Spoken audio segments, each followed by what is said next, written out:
आयुष्येवेन्द्रिये प्रतिष्ठति विघ्नमेव मनोवाञ्छा मनसि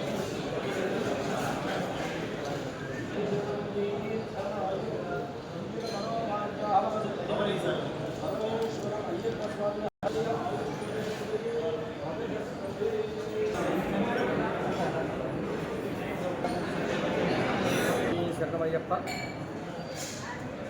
మన కడప నగరంలో కోదండ రామాలయంలో గత 15 సంవత్సరాల నుంచి కూడా మనకు అయ్యప్ప స్వామి కార్యక్రమాలు, తర్వాత రామస్వామి యొక్క పూజలు కూడా ఎంతో విశేషంగా జరుగుతున్నాయి. అయితే ప్రతి సంవత్సరము కూడా సాయంకాలం సమయంలో మండలం పూజ, తర్వాత స్వామివారి యొక్క భిక్ష అనే కార్యక్రమాలు గత 15 ఏళ్ల నుంచి కూడా జరుగుతూ ఉన్నాయి.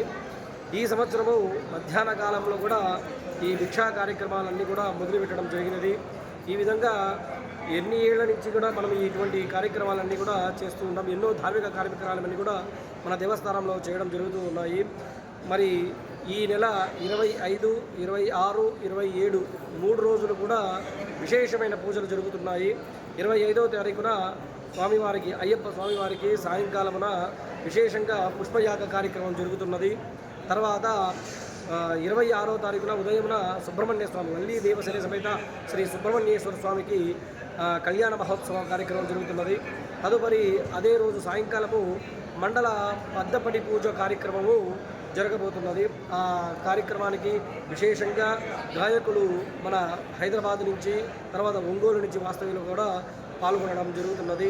తర్వాత 27వ తారీఖున స్వామివారి యొక్క, అంటే అయ్యప్ప స్వామివారి యొక్క గ్రామోత్సవ కార్యక్రమం జరుగుతున్నది.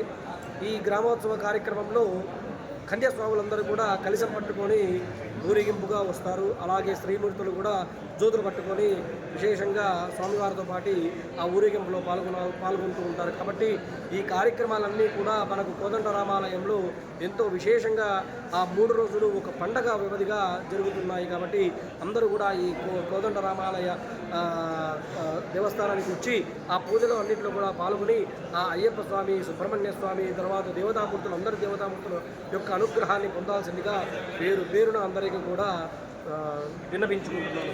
స్వస్తి.